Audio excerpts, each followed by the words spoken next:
Dua tersangka atau 2 dari 6 tersangka tragedi Kanjuruhan menjalani pemeriksaan di Polda Jawa Timur.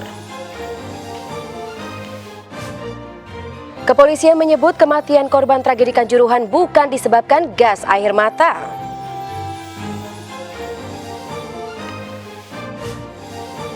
Seorang warga negara Indonesia menjadi korban salah sasaran penembakan di Texas, Amerika Serikat.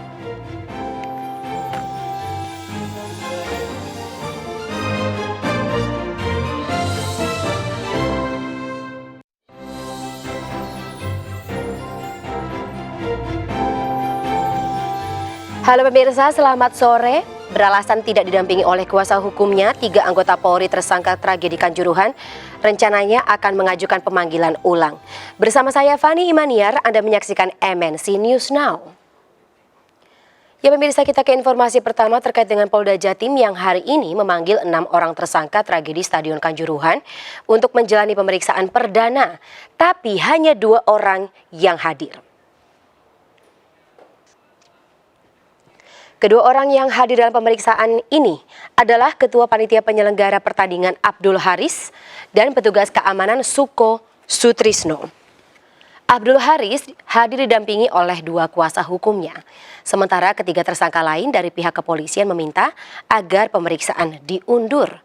Ketiganya yakni Kabak Ops Polres Malang, Kompol Wahyu Setio Pranoto, Kasat Samapta Polres Malang AKP Bambang Sidik Ahmadi, dan Komandan Kompi Brimopolda Jatim AKP Hasdarman. Sedangkan seorang tersangka lain yaitu Direktur Utama PT LIB Ahmad Hadian Lukita dijadwalkan akan diperiksa besok. 3 orang anggota yaitu Kompol WS, AKPH dan AKP BS tadi juga sudah datang. Namun demikian yang bersangkutan mohon waktu untuk diundur. Karena apa? Karena yang bersangkutan datang tidak didampingi oleh penasihat hukum. Sehingga yang bersangkutan mohon waktu akan menunjuk atau akan didampingi oleh penasihat hukum yang nantinya akan mendampingi dalam proses pemeriksaan. Ya, tak hanya di Surabaya saja pemirsa, pemeriksaan juga berlangsung di Jakarta. Tim Gabungan Independen Pencari Fakta atau TGIPF hari ini memeriksa PSSI terkait tragedi Kanjuruhan. PSSI dimintai klarifikasi terkait temuan-temuan TGIPF selama ini. Pengurus PSSI memenuhi panggilan Tim Gabungan Independen Pencari Fakta atau TGIPF di kantor Kemenko Polhukam. Selain PSSI, TGIPF juga memanggil PT Liga Indonesia Baru. Sejauh ini TGIPF telah memanggil Komisi Polisi Nasional atau Kompolnas dan Asosiasi Pesepak Bola Profesional Indonesia atau APPI untuk dimintai keterangan. Sebelumnya TGIPF mengungkapkan terdapat pihak yang punya kekuatan sehingga pertandingan tetap digelar pada malam hari, padahal polisi telah merekomendasikan agar pertandingan digelar sore hari. TGIPF sedang menyelidiki alasan pertandingan Arema versus Persebaya digelar malam hari. Ia menyebut akan mengisi celah informasi yang sudah didapatkan oleh TGIPF selama ini.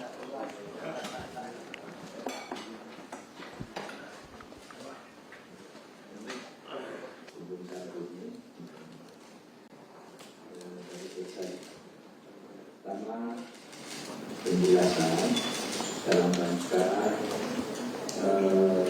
Kepres 19 masuk ya.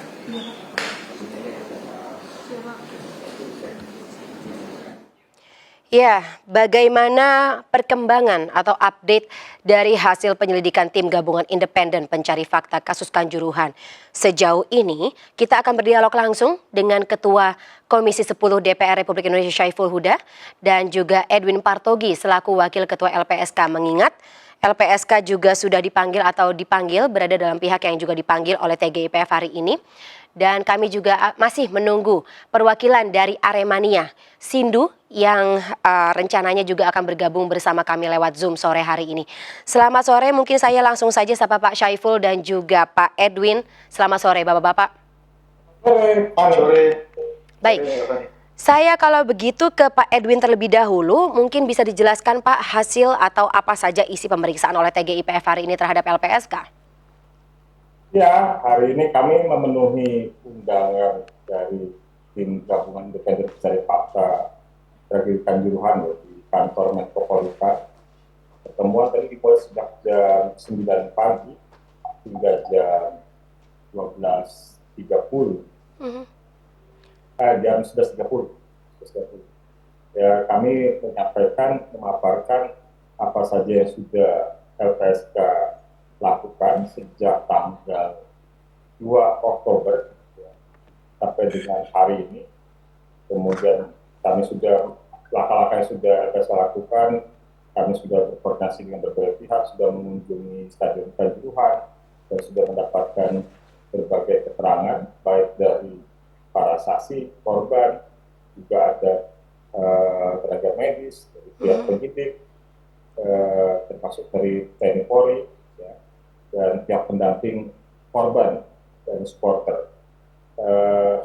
Jadi kami tadi memaparkan temuan dari LPSK, termasuk dokumen-dokumen terkait dan juga video yang LPSK miliki. Demikian Pak Fani. Baik, untuk dari pemeriksaan LPSK di Stadion Kanjuruhan, memang kami mengetahui LPSK sempat datang ke lokasi kejadian beberapa waktu yang lalu ya, Pak Edwin. Ini sejalan nggak dengan apa saja yang sudah didapatkan oleh TGIPF ketika mereka juga datang ke Stadion Kanjuruhan? Ada pertemuan? Ya, kami belum mengetahui dan belum mendengar tentang temuan tim TGIPF ya, karena tadi dalam pertemuan lebih banyak kami yang menyampaikan informasi tentang apa saja yang sudah kami lakukan dan apa saja temuan kami, termasuk juga kesimpulan dan rekomendasi yang sudah LPSK susun. Sejalan lah ya Pak Edwin, sejauh ini? Ya, tadi saya sampaikan secara khusus kami belum mengetahui temuan TGIPF, dan tentu forum itu memang maksudnya sepertinya mau mendapatkan informasi dari lembaga-lembaga terkait termasuk LPSK ya, karena juga TGIPF ada mengundang dalam waktu yang di hari yang sama setelah LPSK, yaitu PSSI. Jadi memang sepertinya sedang menghimpun informasi dan data terkait tragedi Kanjuruhan. Baik. Saya ke Pak Syaiful sekarang.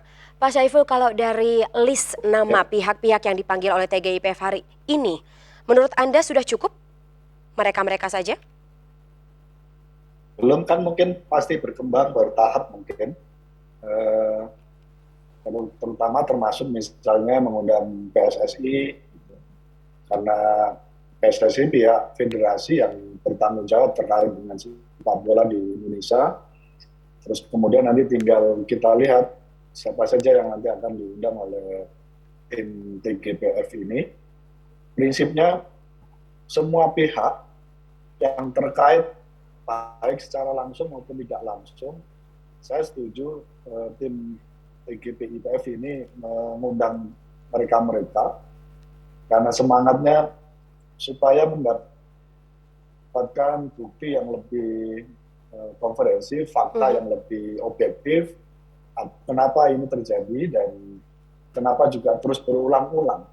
Jadi ada suasana, saya kira Mbak Fani, yang harus diungkap, dan ini momentum terbaik. Kenapa kejadian yang semacam ini terus berulang-ulang?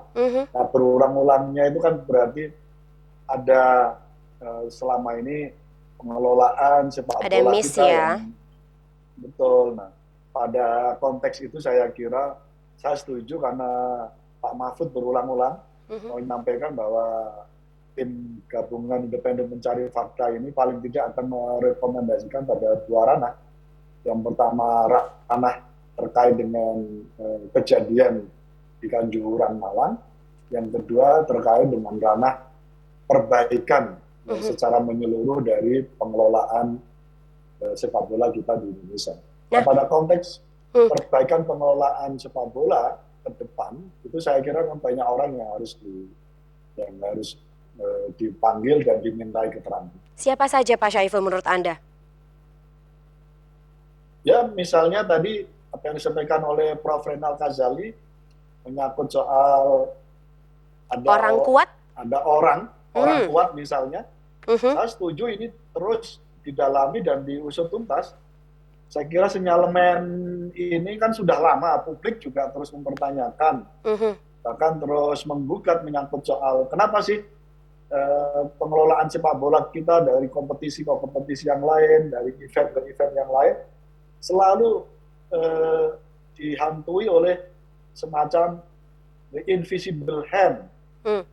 Jadi ada tangan-tangan yang tak terlihat yang secara struktural tidak ada, tapi sebenarnya nyata pengaruhnya. Dan Nah, tapi kalau untuk Komisi 10 sendiri Pak Syaiful, apakah cukup visible? Ya. Apakah sudah tercium siapa-siapa saja orang kuat ini? Saya kira kalau sudah Prof. Rinal Kasali sudah menyampaikan secara terbuka di publik Indonesia, saya kira tinggal didalami saja. Gitu. Dan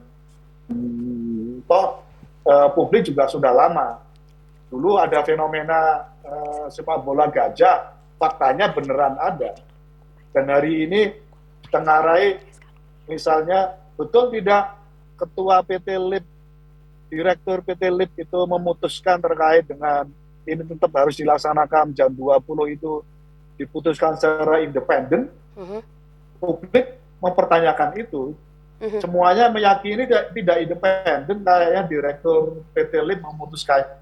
Oke, baik-baik. Bicara soal orang kuat nih, apakah tadi dalam pemeriksaan TGIPF kepada LPSK juga disebut-sebut soal ini?